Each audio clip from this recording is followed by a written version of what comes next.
Welcome to another episode of the Blemished Beauty Podcast. This podcast was designed with you in mind. If you're ready to erase the norm and embrace the truth, come pull up a chair, grab a journal, and tell a friend that your favorite Jersey girl is back with another episode. So let's get into it.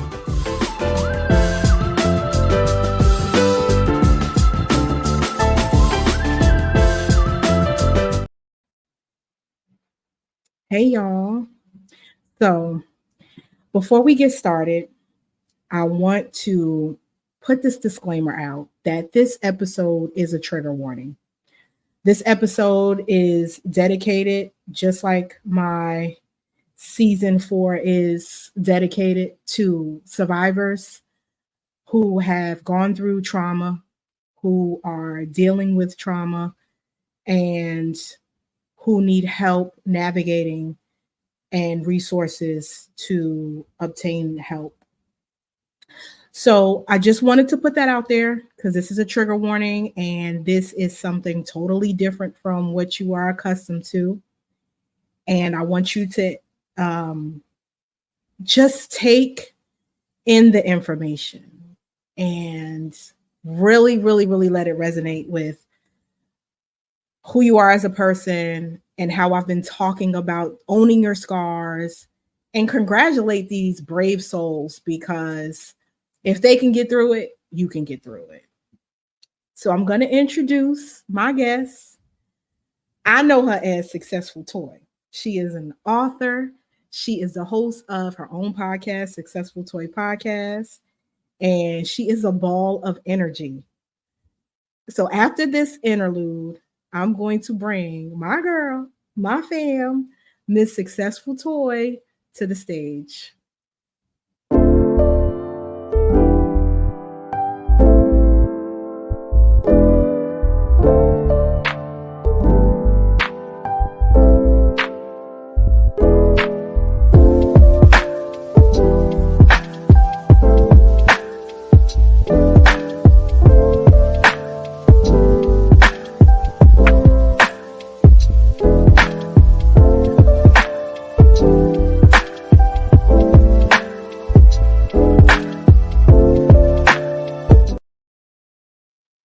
Hey, lady. Hey.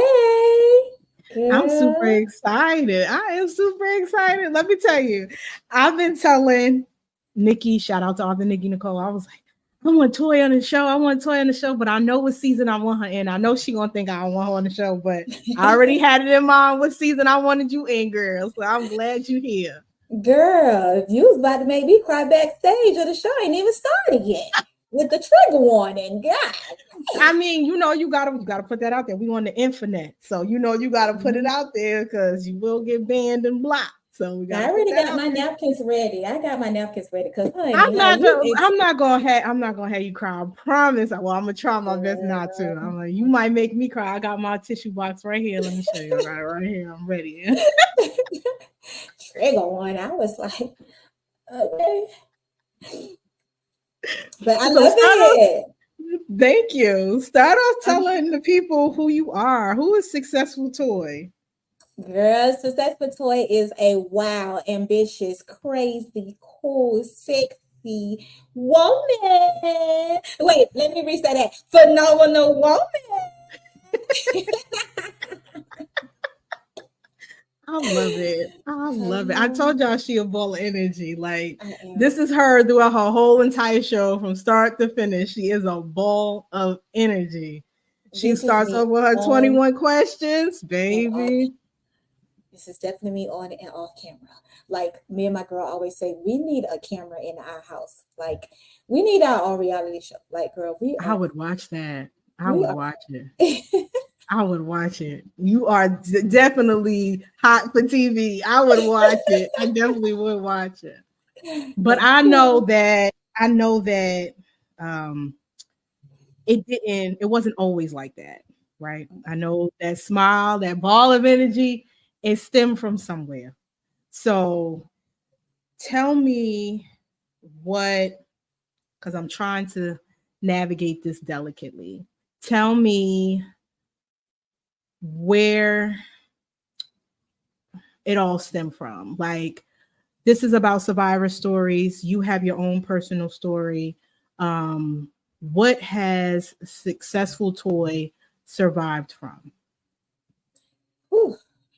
Successful toy survived from domestic violence, trying to kill herself, rape, being a slut. Well, I ain't gonna say the other word. Being a slut. Just misusing her body, period. So, crazy part about it, you say I always, well, I mean, you really don't know, but you said that I couldn't have always been like this because I have a story, but to believe it or not, all the things that I went through, I always was like this. Really? Mm-hmm. Because And my mom was like this. So it was like, no matter what that lady done been through, like she was just this bubbly person. She gonna cuss you out. She gonna speak her mind and tell you the truth about yourself, and it's up to you how you take it. But yeah, like I can't even say I ever seen my mama cry. Wow. Yeah, I can. I see my mom cry maybe twice, and I'm 38. I only seen her cry one time, and God rest her soul. I seen her cry one time. She tried to commit suicide herself, and I remember the people coming to the house getting her, and I had to, because I lived around the corner from her, so I had to run over there, and she was crying, and I'm like, what?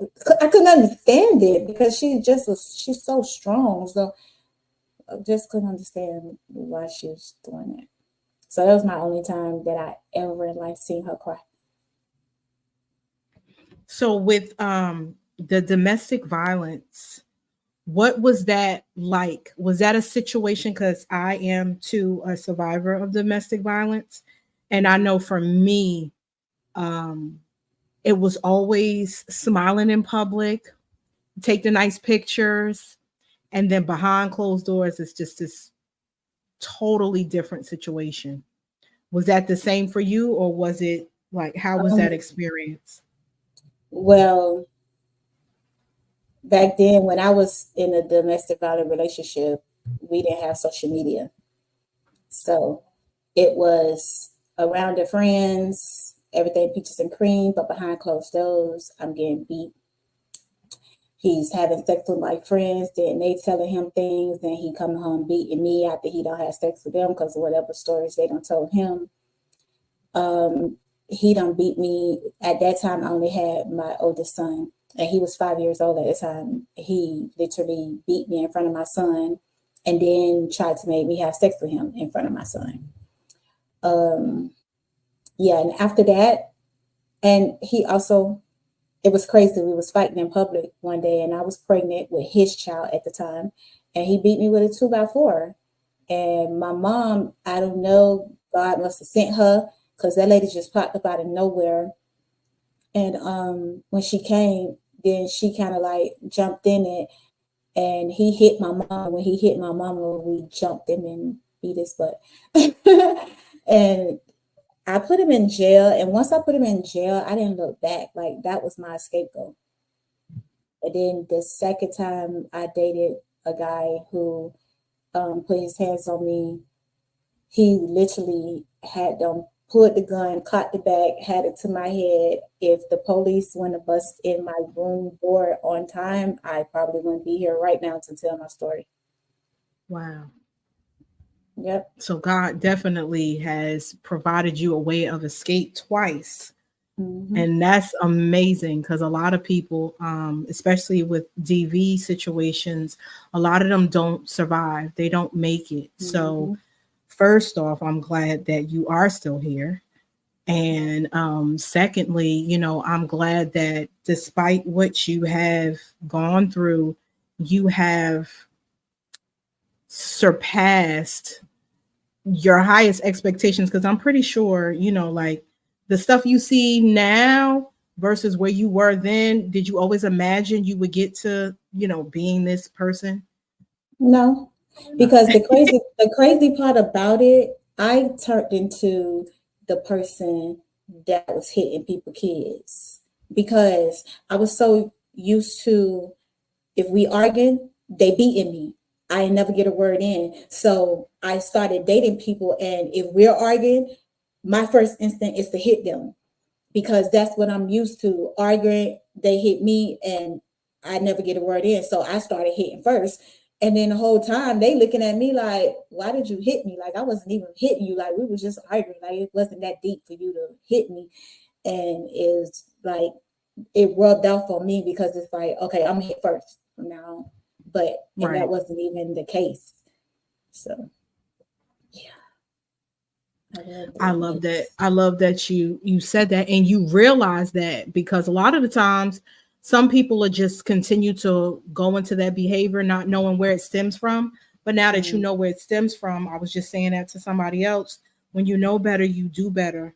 It's kind of like when you look up something on the internet, say you got some type of symptom of something.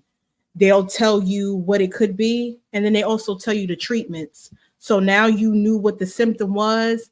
Now you have sought out, ways to treat that symptom. You know what I'm saying? So kudos to you for doing that. Do you feel like therapy has helped you gain that awareness, or did you do that on your own? No, I think me realizing it on my own, because I never did any therapy. I just started therapy this year. Like back then, I didn't know about no therapy. You go to therapy, you crazy. So it's just was me realizing it myself, to be honest. And then I remember, and it was a different relationship too. And he wasn't even the type of person that liked to argue, but he always, whatever people tell him in the streets, he always believed it. He was like one of those type of people. Like, boy, I'm telling you, like, they don't even have proof, and you believe in what they say. So we stay always arguing. But it was this one time I put my hands on him, and then he put the gun on me, and I walked up to the gun, and I was like, you pulled that gun, I promise you better use it. Because if you don't use it, I'm going to go in your... And again, while Mama walked in the house. Wow. No, because I was in my own house. She walks in, and she was like, what's going on? I hear all this screaming. I was like, hey. So she yelling at him, said, no, don't do it. Because I walked up on the gun while she was there. And she was like, don't shoot her. Please don't shoot my baby. Please don't shoot my baby. I was like, I ain't gonna do nothing. I don't know why he put this gun. I said, he better shoot me. I promise you, he better shoot me. My mama, don't shoot him. Don't shoot him. You better shoot me. You better. I'm talking about the gun right here. And I was like, and then look at him in his eyes too. Like, let him know, like, I don't fear you. Like, if you don't shoot me, I promise you, if you put this gun down, I'm going to you. And he just looking at me like, I really just want her to leave me alone. That's why I did it. I'm thinking this gonna scare her, but this ain't scaring her. So when as soon as he put the gun down, I said,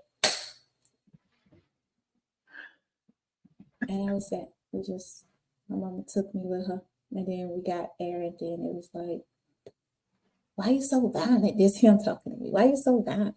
I'm like, bro, like I'm so used to guys just hitting me first and beating me, and I ain't got nothing.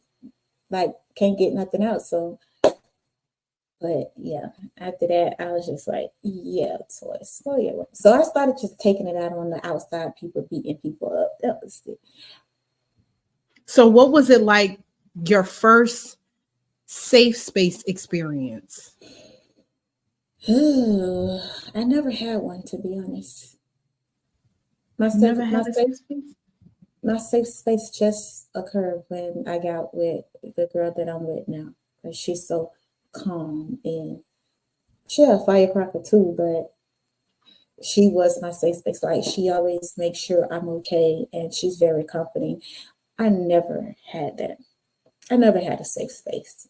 Never, ever. So how did you know, like, this was different for you? Where did something happen and you didn't retaliate the way that you usually retaliate? Was that the light bulb moment to say, hey, this is different? Mm-hmm. Because even from day one, like, I was going through it with my ex-girlfriend and basically moving on with her, but yet my ex-girlfriend still was giving me problems. So I had beat my ex-girlfriend with a bat, and then the one I'm with now, she was like, like, until you get yourself together, because I'm not that type of person. Like, I ain't with all that you got going on. So, like, I'm a different breed. And she literally told me, because in gay relationships, girl, we go together within 3 hours, then we live together in 6, and then we married in 12. Okay. So with her, she was like, nah, we're gonna be friends first. We're not jumping head first into nothing. And I never had that before. From male or female, never had nobody say we're gonna be friends first. Like, let's be friends, let's take it slow, let's literally get to know each other. She took each step with me. So it was like, and then I tried to push her away so many times, because she was just like this person that any little thing she quit to leave, like, and I'm like, and then when she hit me with space, we need some space. I don't like that space word. Space for me, that we broke up. There's no space. We broke up. I don't go with you, you don't go with me. That space word, I don't like that word either. Yeah, because I feel like we broke up. Ain't no space. What you mean? Right. Space? What is that? You go for being together every day, then you want to talk about we need some space. Space? No, we broke up. But she was just that type of person, and she snapped on business. So it was like, okay, I gotta get my stuff together, because this girl, no matter what I'm doing, she's still right here showing me I'm for you. Showing up. Mm-hmm. Yeah. So has she shifted the relationship that you have with her? Has that shifted or allowed you to gain more faith in people again, or just her specifically? And then it's like, okay, everybody else, I still looking at you with one eye open. Exactly. That's her. Only her. And it's like, and I always say this, like, after her, I don't even want no more relationships, to be honest. Like, I don't got time to, what's your favorite color? What's your favorite food? What you like, what you don't like? And then I go through all this, and then we don't last. I'm just sick of it. So after her, like, I literally, because I never, ever, ever been single in my life. Never.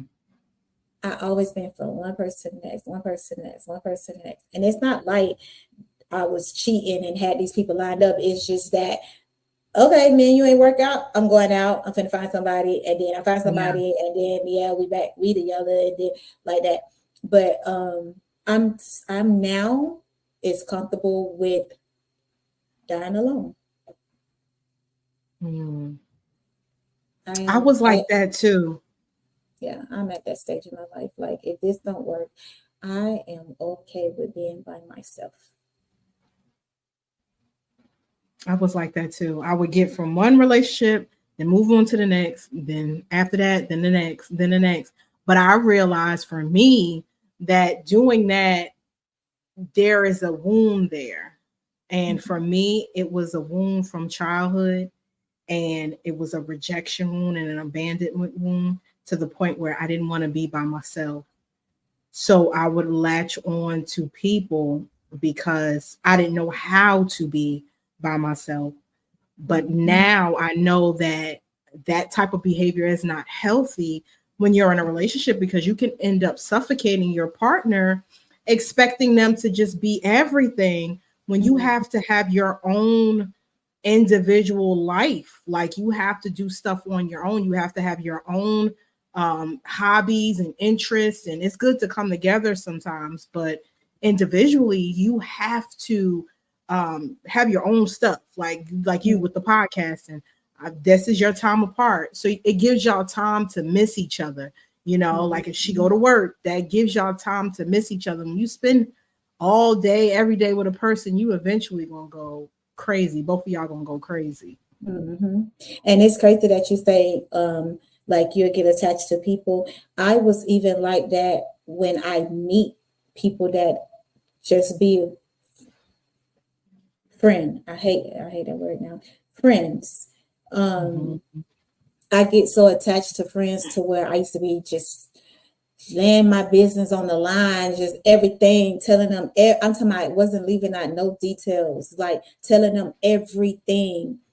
A person called them, girl, I don't like him because he coughed wrong, and girl, and this and this, and girl, oh girl, his big toe, like girl, and yeah, and girl.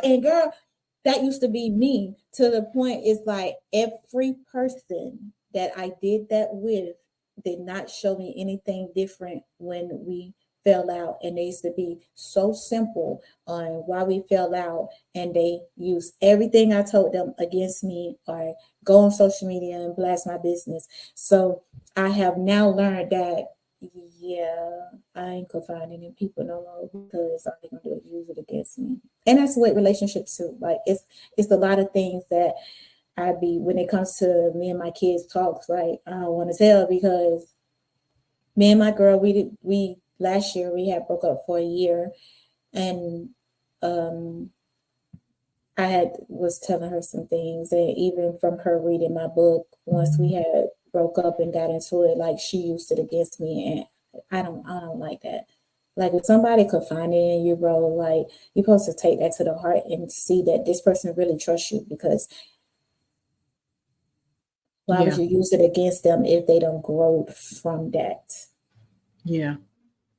It violates the trust, because it's like, I trusted you to be vulnerable with you, and then you use that against me. So now it puts a wall back up to the point where I don't want to be vulnerable with you anymore. And then in regards to your friends, it's like people will sit there while you pouring the tea, and they'll just let you pour, and the whole time they sitting there just taking notes. So when they can use it, like you said, to their advantage, they're going to use it. And we desire relationships, whether it's platonic or the other way, intimate. We desire it so much that we don't pay attention to the signs. Are these people pouring the same way that I'm pouring? No, exactly. They're just withdrawing. They're not depositing anything. Like I say, relationships are like a bank, whether it's romantic or platonic. If you have friends and they're doing more withdrawing from you than depositing, that's something to pay attention to. But we get so caught up with, I got a best friend, or especially with social media, we want to go on these friend trips and have this and do that. And nowadays, these people going on friend trips, and that girl, like somebody ain't coming back. Exactly. So and they killing the one that they jealous of, that got the most going on. Jealous. And they'll be with, like, they know that girl for 5 years. And it was like, that's scary to me, that you can invest all of this time into me.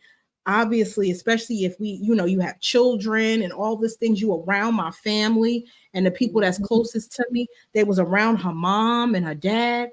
How dare you be around those people? And the whole time you had an ulterior motive. Like, that is the worst. Yeah. So it definitely makes you have a wall up. It's scary. Like, I have this one friend. I say they my friends because since I've been up here, I met them and they cool as fuck. Oh, sorry. They cool. And this one in particular, like, we don't know her business like that. And me and the other one, because it's 3 of us. So me and the other one, we be like, bro, this girl know all our business, but we don't know nothing about her. Like, we don't know who she effing, who she talk to. She be going on dates. We don't know who she going on date with. Like, she ain't posting nobody, no nothing, but she know everything about us. But she is always there when we need her. So I kind of like learned from her, like, just because I'm your friend, I don't have to tell you everything. So I learned that from her. Like, okay, we can talk about certain things, but I don't have to tell them everything. Yeah, they my friends, and we gossip and talk to each other about things, but we don't have to tell each other everything. So I get it. And it didn't bother me. So I was like, I get it. I get it. But if I ask her, like, now, girl, who you went on a date with? It's like, she'll tell me, but I don't be knowing them anyway. So, Right. but She's not going to just willingly come out with the information. yeah. And if we need her, she the type of friend, bro, she bending over backwards. And I told her this. I was like, you do so much for everybody, bro, to sometimes you need to learn how to say no. Because she don't know how to say no. She do not know how to say no. Somebody say they need her, no matter what it is, she coming. She coming. So I love her for that. So yeah. She sound like Nikki. If you need her, she coming. They don't care where you at, she coming. Yeah. I definitely can resonate with you in regards to, like, because back in the day I used to watch the Living Singles and all of that stuff. They had friends and they told each other everything, and it was like that's what you were shaped to believe that best friends do, like friends do. Y'all could sit there and y'all could talk about any and everything, and this person know all your business, all your scars, and vice versa, and y'all just go to the grave with it. But nowadays it's like social media has just shifted the whole dynamic of family, friends, relationships. Like, it's totally opposite from what I thought I was going to grow up into. Now that I'm an adult, it's like, this ain't nothing like, this is the Twilight Zone. Like, this is not what I imagined growing up, like friends would be, family, what family would be, what relationships was like. I thought this was going to be a breeze. This is ghetto, like 2 out of 10. I don't recommend it. And everybody wants to be viral. Everybody wants to be somebody. I had a guest on my show the other day. I did a pre-recording for my season 4. And we was talking, I was saying, bruh, when we growed up, we had a village. We don't have a village anymore. I just told we don't have a village. People get mad when you say something to their kids. And when we was growing up, we used to say, oh, I want to be this, I want to be that. You had the boys and the girls. You had what it was, RTCO, whatever that is. Oh, yeah, ROTC, the Army and all. Yeah, we had that, and people literally wanted to go to the Army. Hell, I wanted to go to the Air Force. I wanted to go to the Air Force, or I wanted to be a police officer. And I'm talking about, especially the town where I'm from, Belle Glade, like, you either was an athlete, because all us was into sports, so you an athlete, the people wanted to go, and they went to the military, the Army, the Marines. Like, that's what we used to say growing up, what we wanted to do. These days, I want to be an influencer, or I want to be a stripper. Yes, easy money. What? It's not so easy. It's not easy. No, it's not. These people really not telling you the ins of the strip club. You just seeing on social media. They're not really telling you what they did to make that money. Everybody ain't just making money, bro. I used to want to be a mentor, because for young kids, well, not even young kids, for high school girls that's graduating high school. And the reason why I wanted to be that mentor is because when I was in the stripping world, a lot of those girls were dropping out of school to be strippers, or they'll graduate and they come straight to the strip club, because now I'm grown. My mama can't tell me what to do. So if I don't want to go to college, I'm not going to college. I'm going to the strip club, and I'm going to make money and get my own place, and I'm going to do this and I'm going to do that. And baby, if you ain't strong minded, you got pimps in that strip club, baby. Yeah. So if you ain't strong minded, now you lost your child to the pimp. And she's fine, because he get her hair done, he got her nails done, he buy her this kind of stuff, he got her driving this. It ain't what it's cracked up to be, man. It just ain't what it's cracked up to be. Because everything comes with a price.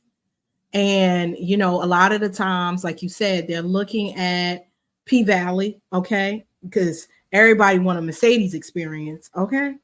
But at the end of the day, what do you have to go through in order to get all of that, the bags, the shoes, the this, like, is it all worth it at the end of the day? And 9 times out of 10, it's not. Like you said, back in the day, we grew up, we desired to be things that required discipline, that required education, that required character and values. Now, all we have is everybody wants this microwave success. It looks like microwave success, but behind closed doors, you know how many hours you got to put in to be a content creator, how much money you got to put in to get equipment and all this other stuff. And you can watch YouTube all day, but these people are telling you what worked for them. That don't necessarily mean it's going to work for you. So it's like, you got to be mindful of that. And if we don't have those mentors like you and people that's putting out good content like these podcasts that the Winner Circle, shout out to the Winner Circle, that the Winner Circle is doing, they'll just get lost in translation and they'll just think like, okay, well, I could just do this and I could do that. No, there's levels to this. There's rules to this. And sometimes it apply to you, but sometimes it won't. So what you going to do when it doesn't? You still going to have that same dream? Then that means it wasn't a dream. That's just something you wanted to do because you've seen somebody else doing it. Can you still do this while you are not having the views that you want? Do you still have this same passion to be a content creator? What kind of content are you putting out? Or are you just out here making noise and flashing pictures? Right. And I tried that content creating stuff before I turned Successful Toy into Successful Toy Podcast. As you know, like my 21 question segment, I was doing that. And plus, since I'm into reality TV, I was like, okay, I'll start doing reviews when I watch the shows. Girl, that ain't for me. You got to be too invested in these people's business. And I'm the type of person, I mind my business. I don't care about what you got going on. I really don't. Like my girl always say, like, you love watching this ratchet TV. I said, I need some type of ratchetness in my life. Like I'm at peace in my life. There's no ratchetness going on in my life. So I need the other people to entertain me. So I watch them and entertain me. But when I tried, girl, I did like a couple reviews. I say a good 5. They over there on my YouTube channel. I did probably a good 5. And I was like, yeah, this is not me. I just like to watch it. And me voicing my opinion on it. No, this not gonna get me nowhere. This is too much energy. That means I got to be on the internet 24/7 in these people business. I can't do this. Nah. Yeah, and then it takes away from your enjoyment because it's like now it's a job. Now I have to watch this show because I have to have content about it. Like I'm like you, baby. When I get home on the weekends, I don't have my son. I give me some wine and I turn on my Ratchet. Love and Hip Hop is my show. Atlanta is the best one. I swear to God, baddies. I love me some baddies. See now, I ain't get to that level. That's a level 10. I'm low level. Like Love and Hip Hop. That's who I tried to Love and Marriage Huntsville. That's who I tried to do the reviews baddies. Baddies. The girl, it was just too much. I was like, oh, this is too draining. No. Yeah, that takes and a lot. I be talking about it, like, because when I'm on Instagram, like I troll on Instagram. I troll just so I can get my page noticed. So anytime Zeus Network or anybody from Baddies post something, and I speak on it, and it's just that the girls in the comments be coming for me after I speak my mind. I'll be like, so I said what I said, and then I leave it alone. But it's just like, y'all is too invested. I said, it gets on my nerves, but I'm still gonna watch it because I need some type of excitement. So it get on my nerves, but I'm still gonna watch it because I need some type of excitement. Now you're gonna make me watch an episode of Baddies because I'm telling you, and you got to check out Auntie Podcast on Zeus too. Oh my God, Auntie's podcast. I never seen people who don't get along come together to make a check. I love that for them. They don't get along, but they came together for this podcast and they doing good. They doing good. And they came together for this podcast to make a check. And I'm like, see, that is growth. Because us, we sit back and be like, oh, I ain't doing nothing with her. Knowing that person got a good following base, and if y'all link up because y'all both the same, y'all can make some Collab. serious Yes, money. exactly. But no, don't know, girl, she ain't gonna want to help me, and I ain't gonna want to help her, because girl, we don't like each other, so why? No. It's gonna be phony. It's gonna be fake. That's me. That's how I be thinking, because I can't be fake or phony. If I don't mess with you, I do not mess with you. Like, No matter how big the checks, the successful tour ain't doing it. So if she say get somebody else to do it, that means she don't like you. it's gonna be fake, Period. and As she say, you gonna period. see it in my face too. Like, no matter how much I try to pretend for the money, you gonna always see it in my face that sure. Yeah, your face. You like me. Like that's I could control a lot of things. But my face, I If I feel some type of way about somebody, you gonna see it in my face. I could be in the same room as you, but just know you just gonna don't say see it. nothing to me. Yeah, just don't say that to me. Because you're not gonna like the response. You're not. Exactly. Because the face gonna answer first and then the words. And my mouth ain't gonna even say what my face said. My mouth gonna try to keep it cool, and then you're gonna be like, "But that's not what your face says. Something going on." you But was we gonna leave you that was alone. like, sure, but your face was real sure. Like, if y'all say so, all right. I love it. So after all that you've been through, you are successful toy. What was the pivotal moment for you to get to that place? What made you say, all right, I'm going to do this. I'm going to start this business. I'm going to do this podcast. What did those moments look like? Man, I feel like I was put here to not work for people. I done did some of everything. My first ever business was an online boutique. And my online boutique, I never had no inventory on hand unless someone ordered it and they didn't pick it up, and then I'm reselling it or whatever. But my online boutique, it took off. I was making money. I mean, I had people from all over used to buy from me wholesale. So I ended up meeting this guy. They're always the guys. I ended up meeting this guy, and he is not who he was not who he said he was, girl. He lied and said he had a contract with Def Jam and all this extra stuff, girl. And girl, anyway, so end up breaking up with him. This man hacked all my accounts, was stealing money from these girls.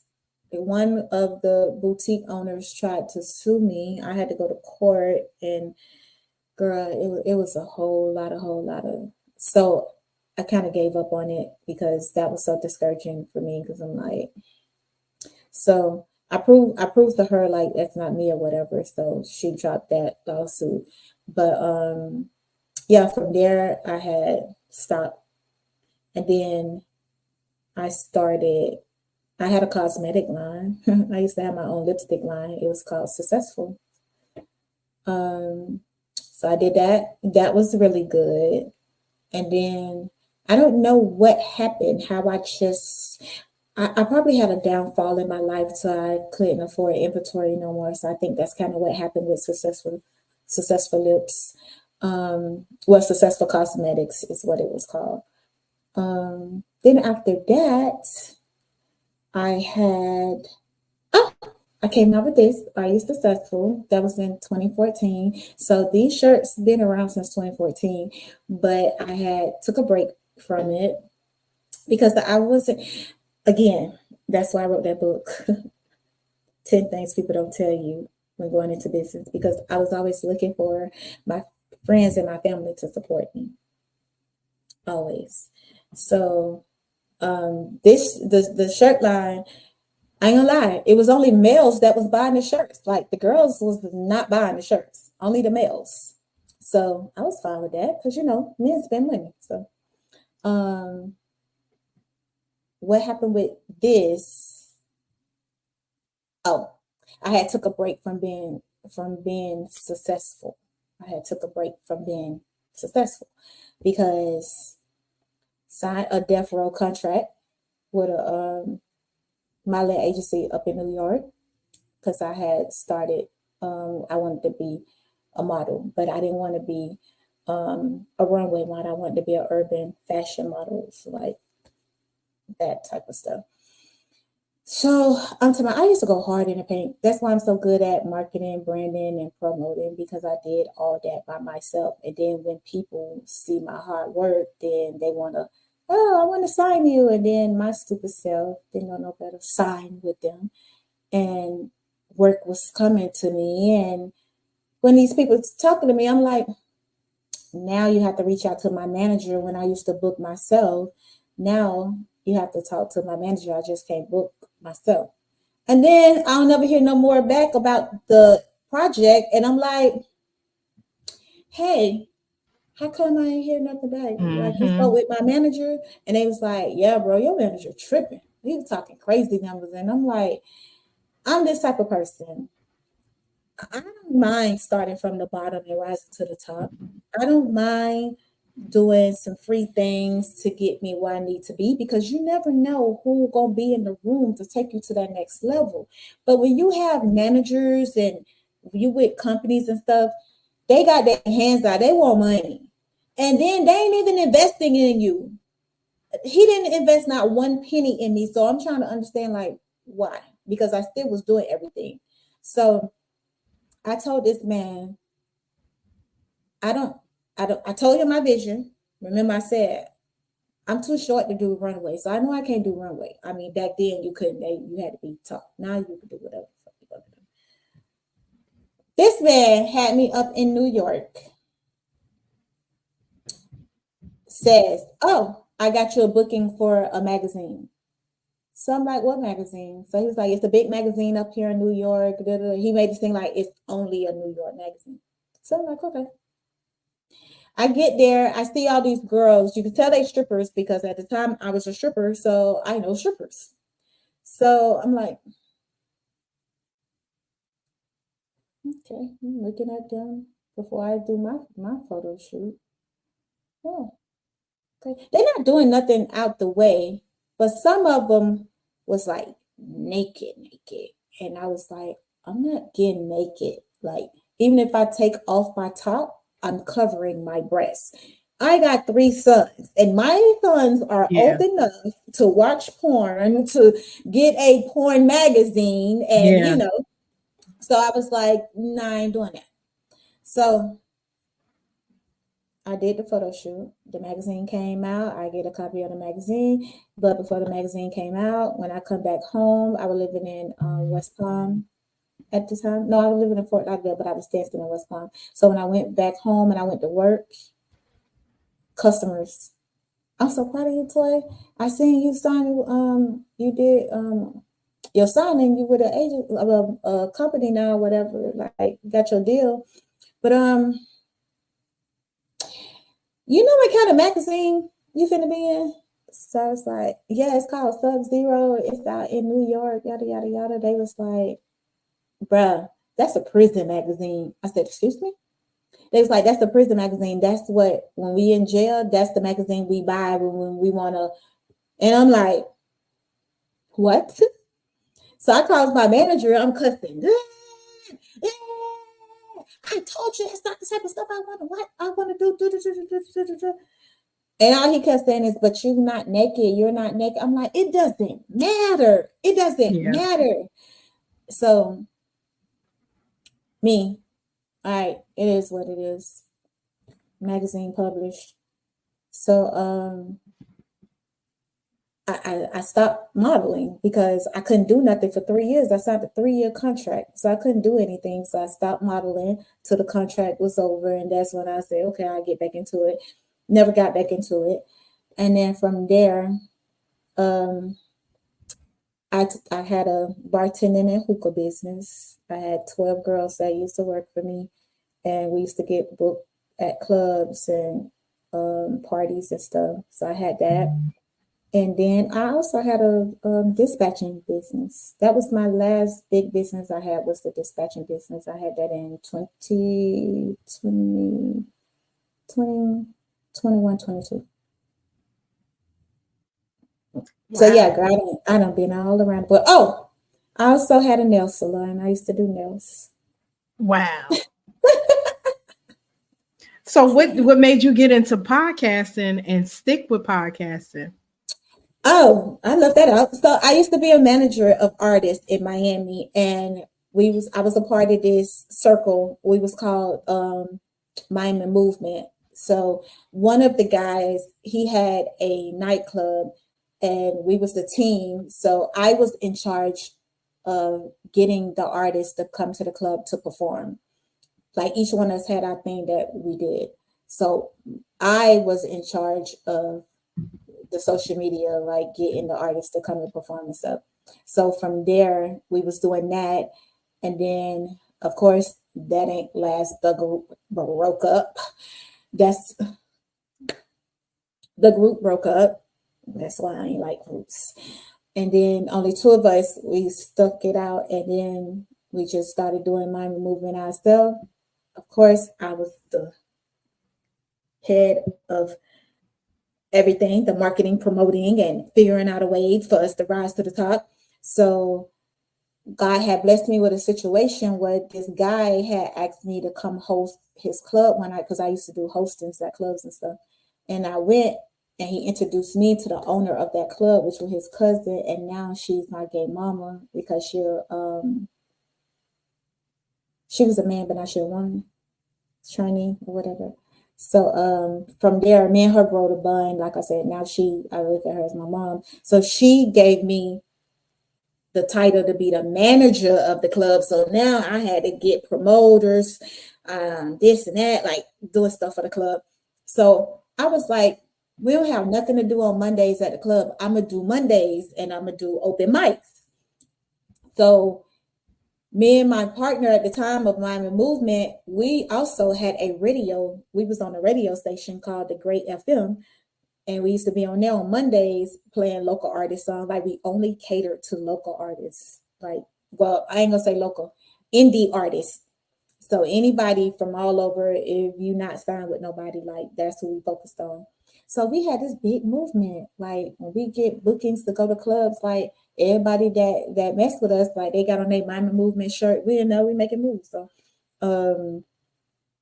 it was just that's how I became. Like of course I used to, girl, I done did so much, and it's like I'm leaving out stuff. And as we're talking, I'm like, wait, I did that too. Wait, I did that too.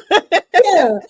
So with that, when we used to do the open mics, I used to pick the best people that used to come to our open mics. And then every 6 months, I threw them a concert, like a full concert, selling tickets, red carpet experience, have people there taking pictures. We on the red carpet, people interviewing, like the whole experience. So it was the second one I did, and I was like, yeah, I ain't doing this no more, because I'm the only one issuing out money, and then at the end of everything, my partner got his hand out. Like, yeah. So I stopped doing that. So when I came up with wanted to do podcasting, I had reached out to the girl that I used to co-host with, and I was like, hey, I can talk to you. So she was like, yeah. So I called her because we knew each other or whatever.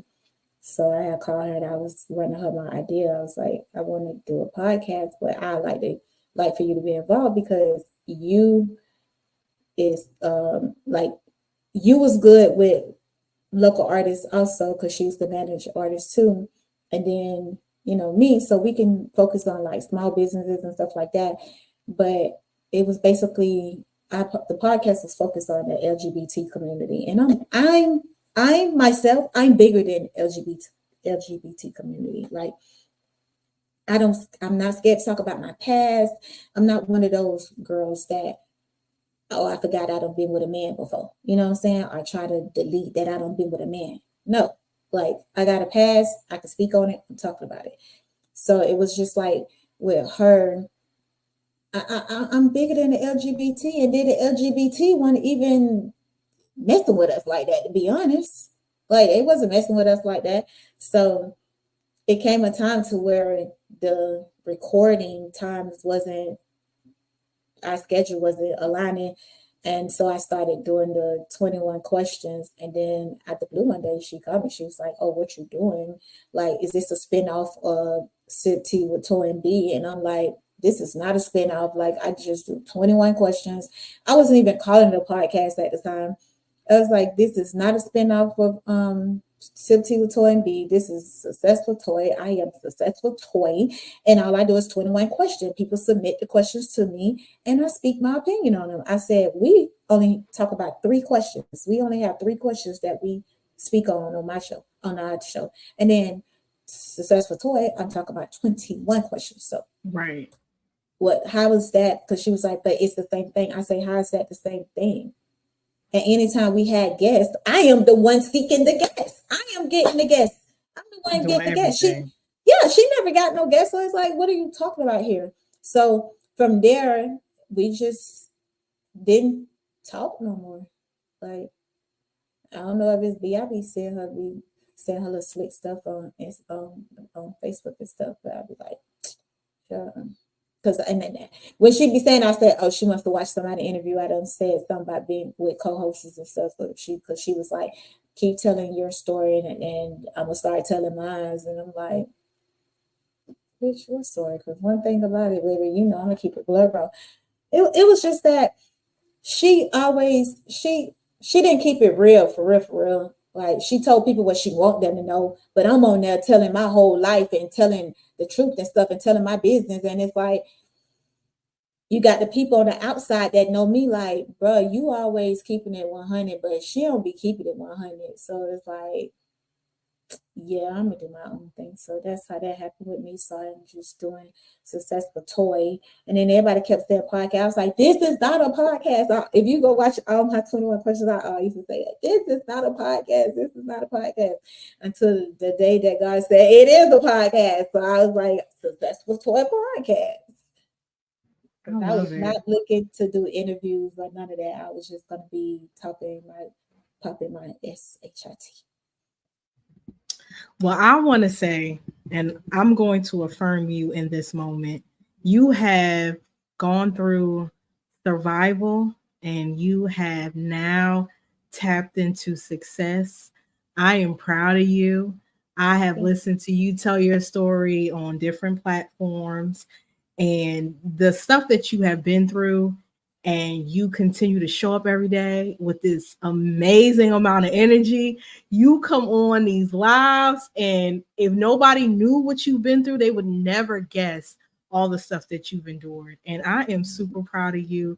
You are an amazing person to know. You are an amazing person to be around. And I'm so excited to see you go even further, because I know this is just low level. You about to be big names, and I'm happy that I had you on here now. So then get big time, I can say, well, I had Successful Toy, honey. She was on my podcast. You're gonna be one of the ones that the world definitely needs to look at. You know the winning circle, y'all gonna always get me for free. But other people, all right, we're gonna always get her for free.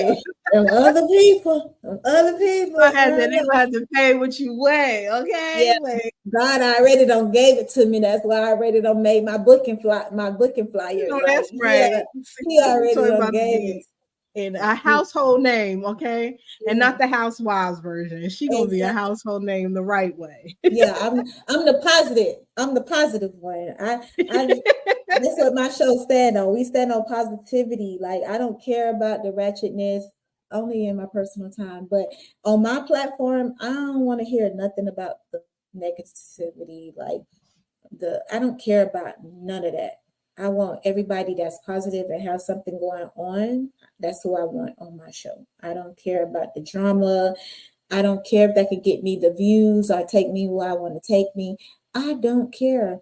Even if I get a celebrity on there that's on baddies and she come on my platform, I don't want to talk to her nothing about baddies. I want to talk about the positive things you have going in life, because it's not shining the light on you on the baddies. So I want to know the real stuff, the real you. Mm-hmm. Like, what are you doing? What's your brand? Let's talk about your brand. Like, That's what I want to talk about.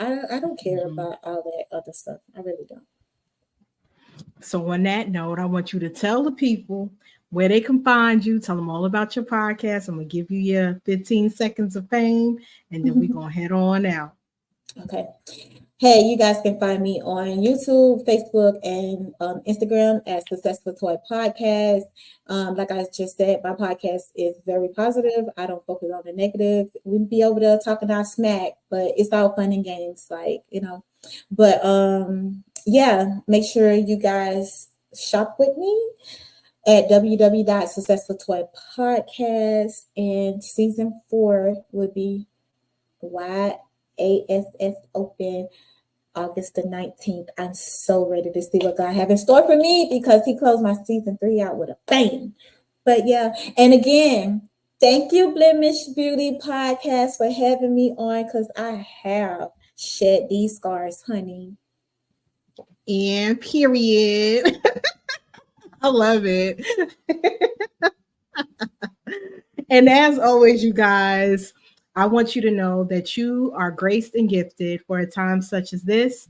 You have purpose in this world, and you have been created to do great and amazing things. I hope you enjoyed this episode. And until next time, bye. We hope you enjoyed today's episode, and don't forget to leave a review. You can follow Shira on all major platforms and on YouTube at Shira Renee 510. Until next time, spread love, show grace, and shine bright.